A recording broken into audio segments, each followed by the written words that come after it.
Hello, everybody.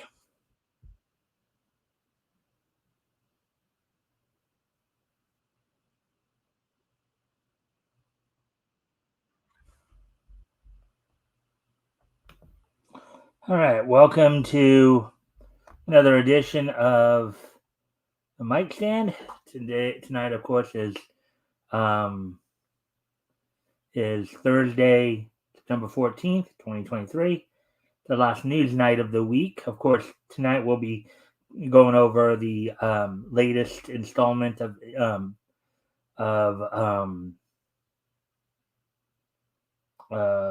from Bleeding Full on the Independent Comic Showcase. Also have the wrestling wrap up, among other things, and of course, this day in each history. You know,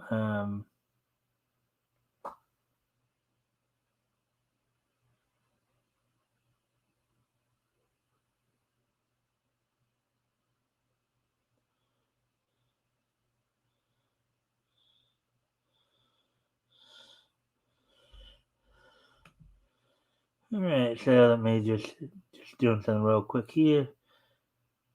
All right. Anyways, all right. So here's and thank you for hey RJ.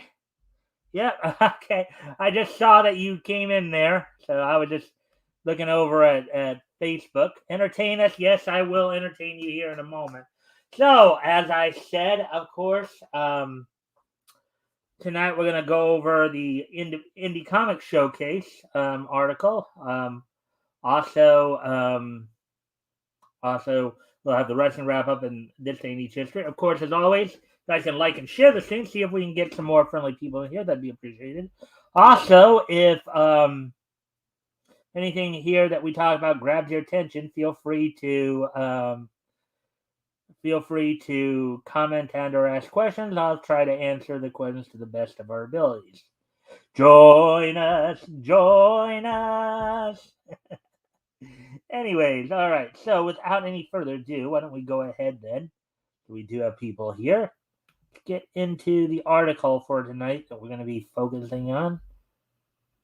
And I'm, depending upon time and stuff like that, how fast we get through this, I might even add another article.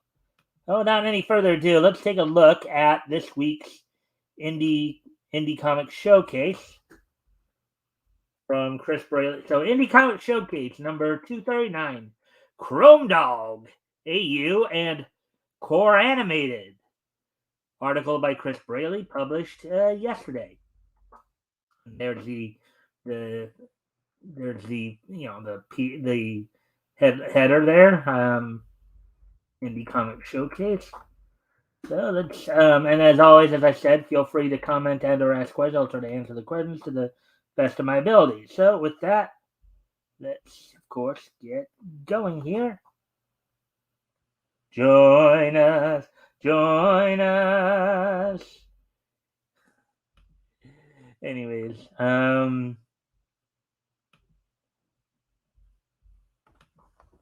so welcome back to another installment of Indie Comic Showcase, the weekly blog where we signal boost a few truly independent comics that are currently crowdfunding their projects, crowdsourcing their funding in some way, or just simply self-publishing on their own.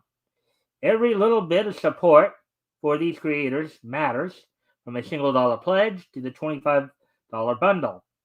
And of course, the higher tiers are usually fun too. Even if you can't back a campaign or buy a book, you can share or tweet about these projects to your friends and followers.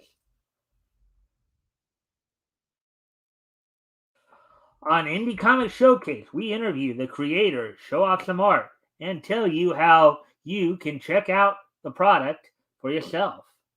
Below, we have some outstanding crowdfunding campaigns this week for you to learn about, enjoy, and hopefully support by backing one or more of them. Thanks for checking these out and for being the best part of Indie Comic Showcase. Let's jump in. So, as I've been doing, of course, the last couple of weeks here. So, first off, we got Core Animated Volume 1 from by Corin Kaiser Stone. And before we, of course, get into the interview here, let me do this real quick. And this is a Fun My Comic. This is a Fun My Comic project. So, now, as we go through the interview here, now what I've been doing for those of you who haven't been around as much of late, I've been doing it for the last few weeks here. Is I've been putting in the links, the campaigns we talk about here, so that if you as we're reading the interview, if you should want to support the campaign, you can do so. So here's the link to Core Animated Volume 1. If you guys want to, if you haven't checked that out already, you can go ahead and check that out.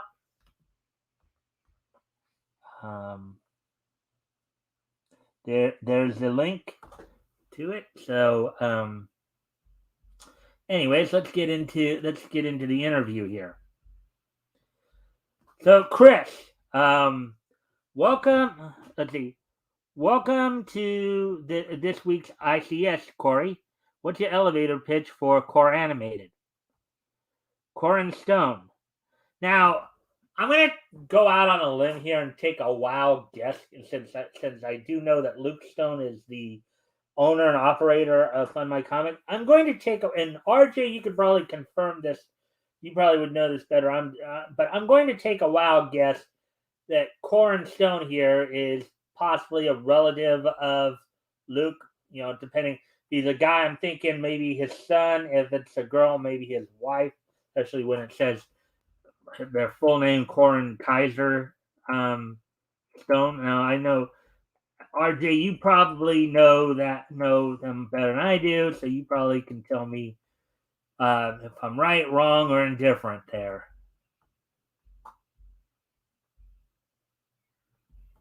As I find the cursor, of course.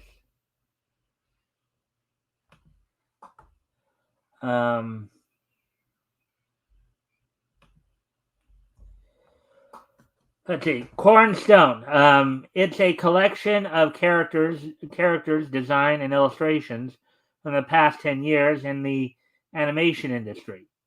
I've also included a few lessons of how to draw dynamic poses. Chris, so what inspired you to self-publish this, and who is it for? Corin. Fans and followers kept asking for it. Anyone who loves animation and illustration.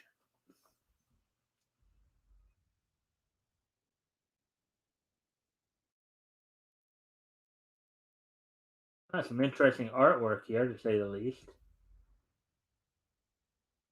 Chris, how did you develop your unique style?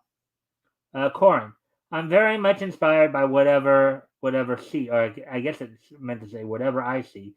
Movies, paintings, illustrations, animations, combo of all that makes up the style, I guess. Chris, so what's your production workflow like? How long does it take to create a new piece? Usually takes 3 to 4 hours to complete anything that pops up in my brain. Here we go here.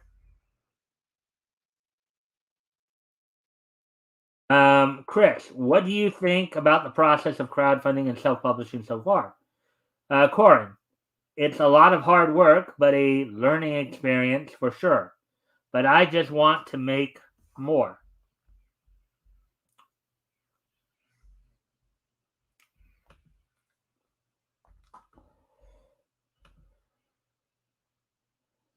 Let's see now.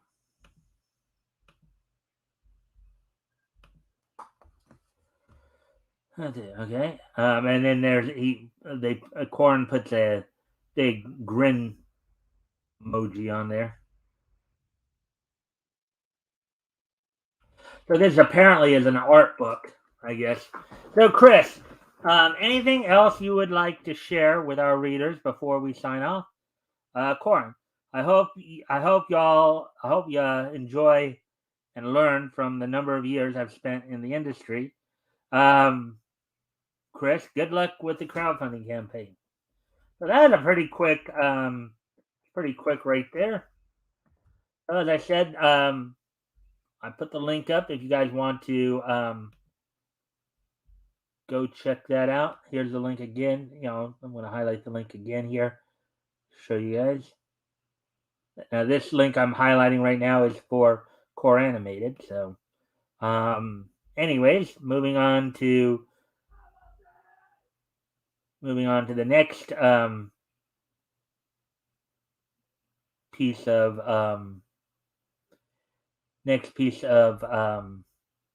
anyways, I do need to step away from the computer for a moment. I need to go check something. I'm going to put some music on while I'm gone, and then when I get back, we'll move on to this next article here.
Right, sorry about that. There were some kids out in the street in front of my house a while ago, and I thought I heard scream out something, so I was just going to check what was going on. Anyways, let's move on to the next thing here. AU by Mac Duncan. They Are Among Us, Volume 1. So let me go grab the link here.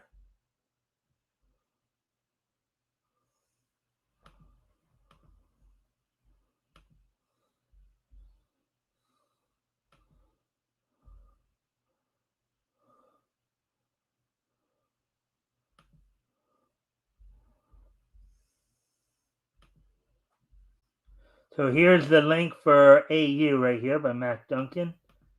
If you guys want to check this one out.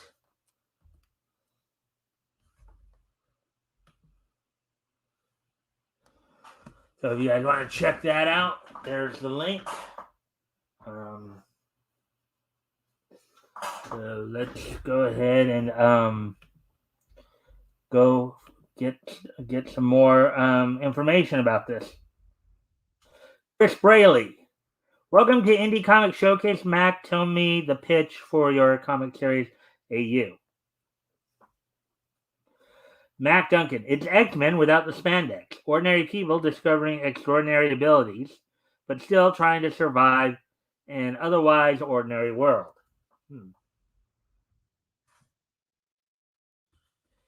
There's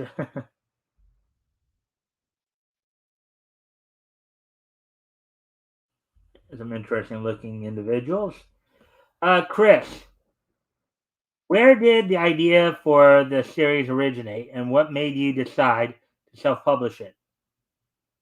Mac, heavily influenced by 50 years of pop culture, chose the quote-unquote DIY route, do-it-yourself. For those of you who don't know, those initials mean when they put together like that. Because there are too many gatekeepers with the big publishers. It was originally a play I wrote for my high school students. In parentheses, I was a theater teacher at the time, parentheses, back in 2007. It was never produced, so I adapted it to a comic book aimed at teens and older sci-fi fans. Chris, tell me about your creative process. Mac, I write when I feel I have a story worth telling. I ultimately try to create a product that I would want to consume. Also, try to approach everything with a sense of humor, even if it doesn't always come out.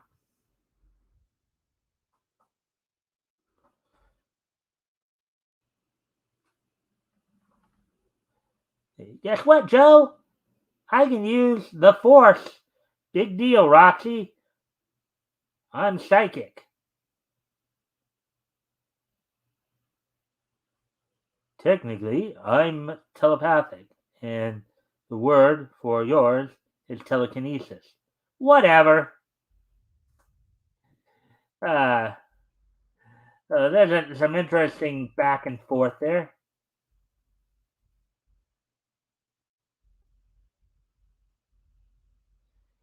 Chris, who helped you tell these stories? Um, Mac. Ben Worrell is my artist. His visual style is reminiscent of modern Marvel era. He's based in Colorado and has his own titles running with Sheath Comics. Handling colors is Fabio Badres. Fabio can be found in Brazil. His color work is amazing. A multinational product here. Very interesting.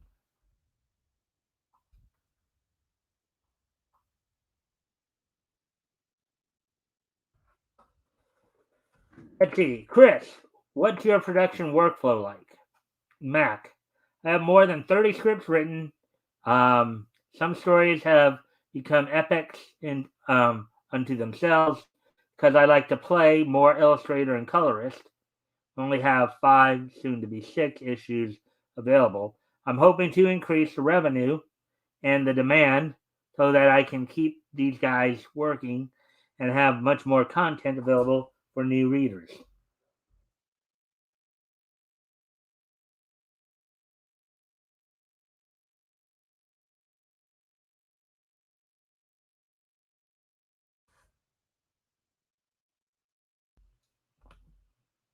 I'm guessing AU stands for Among Us, and to be the Hail Xenu and Xenu, Hail JR. Have you streamed recently? I don't think I'm getting a notification. Actually, I can answer that, Exner. RJ hasn't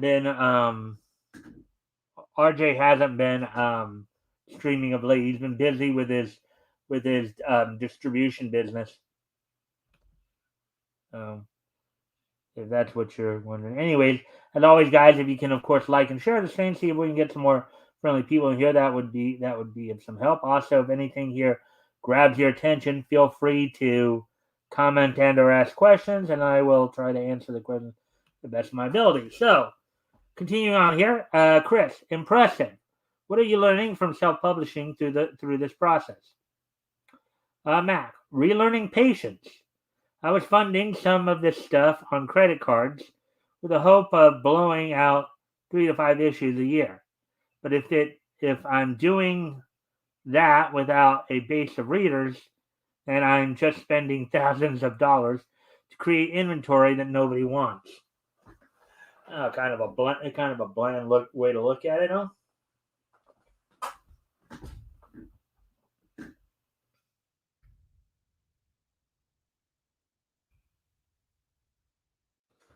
Chris, sounds like there are plenty more stories to tell. Um, let's see. Mac, beyond issue 6, there are 3 more chapters in the They Are Among Us arc, quote unquote. After that, I guess AU, as he calls it, ceases to be a title and becomes an imprint, similar to how DC Comics became DC. Other titles planned include Saturn, Master of Time and Space, Goddess of Destruction, and The Wicked and the Worthy. These are all set in the same universe, connecting to the characters that I've established current AU series. Sounds like a very interesting universe to get in the world Among Us.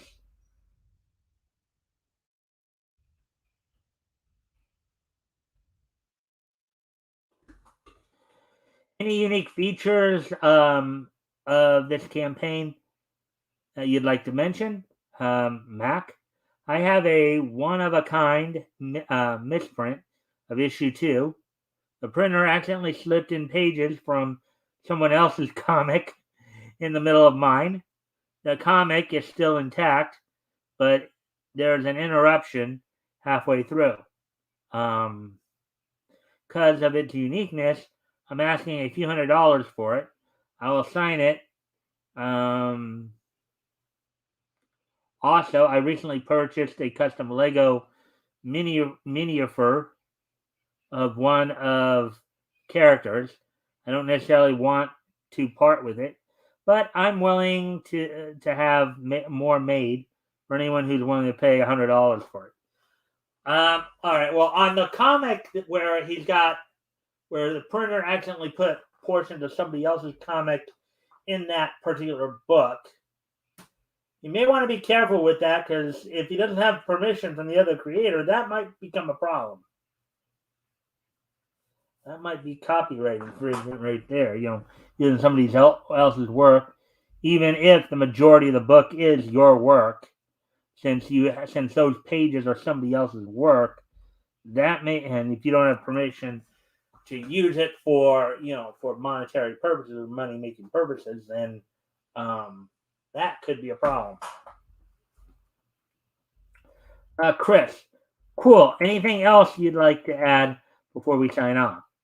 Mac, this is a labor of love, and I'm hoping to find an audience so that I can continue it indefinitely. And then Chris, good luck, Mac. All right. So now we get to the final feature of this article, final interview of this article.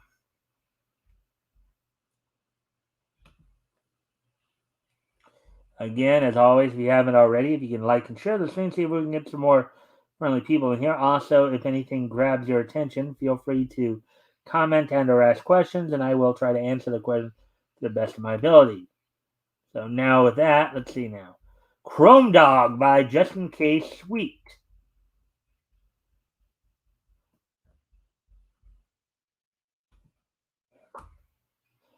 Minutes in, okay.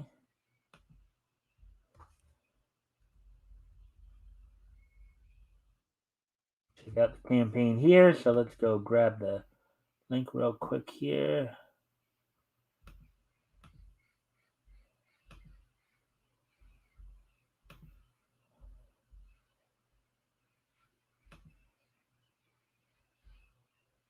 Right, so if you want to, of course, after hearing the interview here, at least me reading the text of the interview, if you want to go check out Chrome Dog, it's over on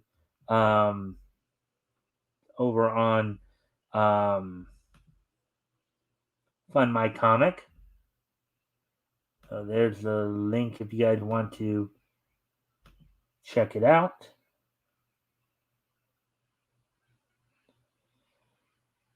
So with that,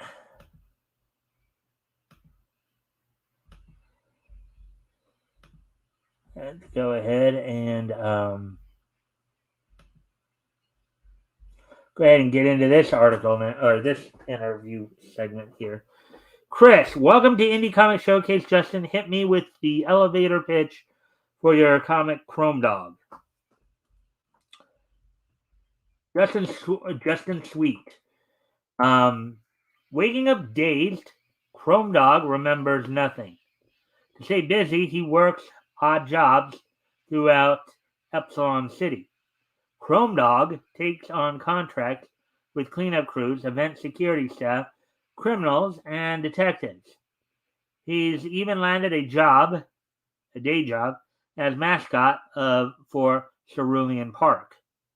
One day, while selling plushies to the carnival patrons, Chrome Dog sees two park employees kidnap a mother and her daughter.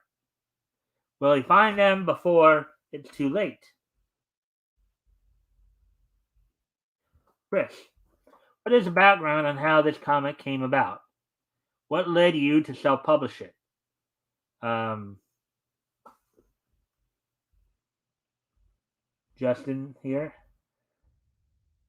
Justin, inspired to self-publish a comic by listening to Eric July and Ethan Van Sciver. I knew I wanted to write a street-level comic book. While writing the script of one hero's struggle against a group of criminals executing a heist against a museum. This mechanical mutt with strange powers spontaneously emerged in my mind as I typed. I knew right then and then that I wanted to know more about this big chrome dog. The rest is history. Talk about a idea, you know, being nourished into a thing.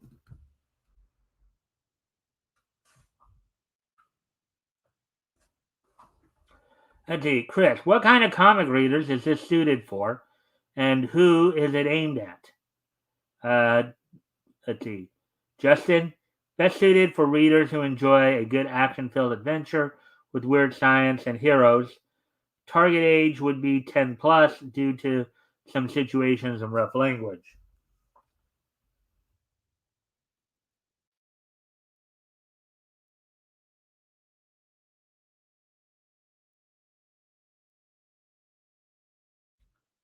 Let's see. Chris, tell us about your style and creative process, how you develop them. Justin, my style is simple. I plot out the story in bullet points as an outline. Next, I write a very loose script, giving limited directions for each panel.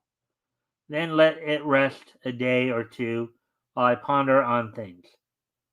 When I come back to the script, I fill in and build out the remainder of the script and hand it off to the artist. Um, as for developing this process, I'd say it's just been trial, error, and studying past comic creators.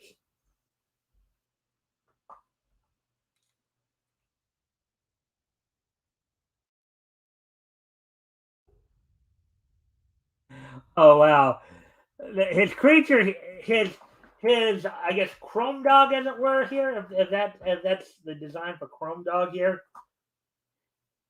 this kind of reminds me of Buntakun, who was basically a giant mecha teddy bear that was part of the Full Metal Panic anime franchise. And Fumofu, there's basically a big mecha teddy bear looking thing with like a little green top hat and all that. Um, this Chrome Dog right here kind of reminds me of that.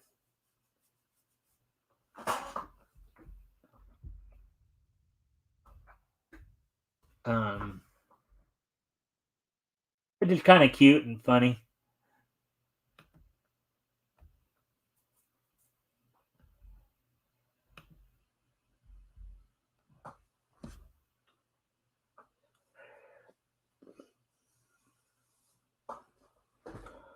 Okay, Chris, talk about your creative team that contributed to this project. Justin. Okay, our creative team is Luke Stone, artist, Patrick Gamma, colors, Eric Weathers, letters, and myself. My relationship with Luke started when I needed character designs done, and he was the best for the money. As for Patrick, he came to me through Luke for his work on hybrids. Uh, in small quote, who knew finding the right colorist was so hard? Parenthesis there. Lastly, Eric Weathers was a natural fit because he was needing work, and I wanted him as my letterer. Okay. Talk about quick employment opportunities, huh? Chris, what's your production workflow like? Justin, being the writer and creator, once the script is done, you'd think there's not much left to do, but you'd be wrong. Since this is my baby, I have to ensure that I can make my dialogue and captions fit the pages. Since I generally let my artists have their way with my work, because chances are they will make something much cooler than I could have imagined, it inevitably happens that I need to pare down my dialogue in order to fit. Hmm, interesting.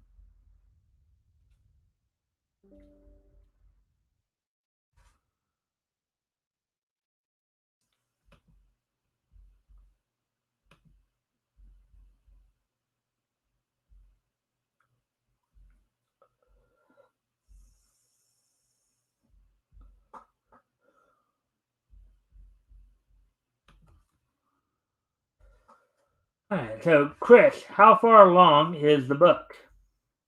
Justin, the art is at the halfway mark, but with other projects out of the way and Fund My Comic moving along at a great pace, Luke is now able to devote more time to Chrome Dog pages. Chris, what are you learning from crowdfunding and creating through this process? Justin, making a comic is not easy. Kindness is key to developing professional relationships. There may be guides on the best way to crowdfund or build an audience, but success in this space is never a given. You must work for it.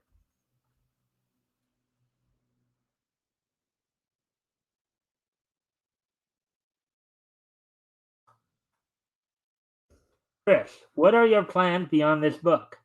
Are there more stories to tell? Justin, um, presently I have two more issues of Chrome Dog planned to tell, which will complete this story arc. I'd like to make regular issues of Chrome Dog, starting with issue 4 and on into perpetuity, like Eric Larson has done with Savage Dragon or Robert Kirkman did with The Walking Dead. I would like to tell stories of other heroes in my Epsilon City universe.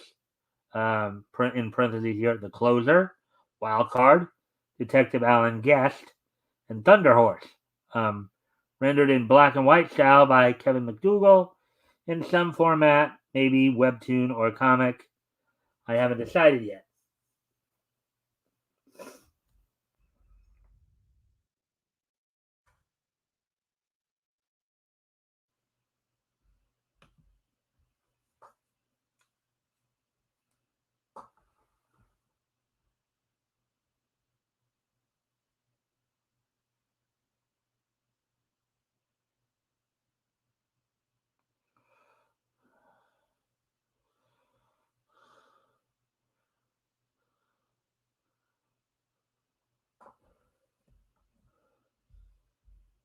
Right. So, anyways, we continue on here.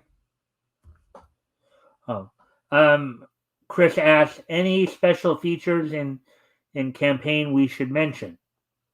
Um, Justin, the Aaron Lopresti Virgin variant cover, drawn and colored by Old Man Lopez himself, is unique to this campaign. It will never be reprinted, and Lopresti has hinted that he may never do another cover outside of his own projects. You definitely don't want to sleep on this one, just saying.